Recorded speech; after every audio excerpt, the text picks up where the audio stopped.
Kwa niaba ya wakuu wa vyombo vyote vya ulinzi na usalama, naomba nieleze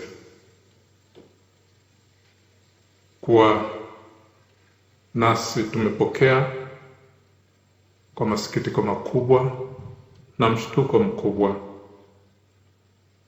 taarifa za kifo cha aliyekuwa Rais wa Jamhuri ya Muungano wa Tanzania na Amiri Jeshi Mkuu Mheshimiwa Dr.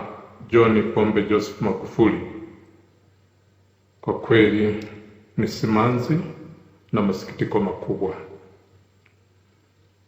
Tunatoa pole kwako Mama Janet Magufuli na wanafamilia wote.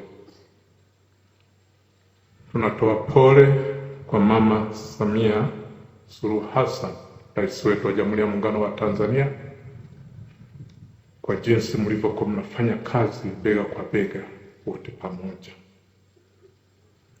Wanafamilia na Watanzania wote kwa kuondokewa na mpendwa wetu, kifo ambacho wengi hatukukitarajia.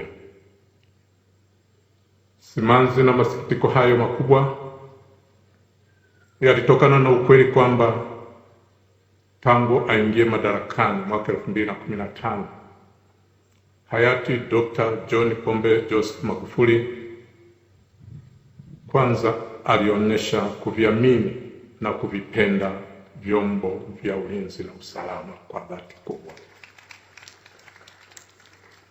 Alihakikisha kuwa anaviwezesha kwa mahitaji ya kiutendaji na mahitaji ya kiutawala ili viweze kutekeleza majukumu yake ya kiulinzi na usalama kwa ufanisi na weledi mkubwa.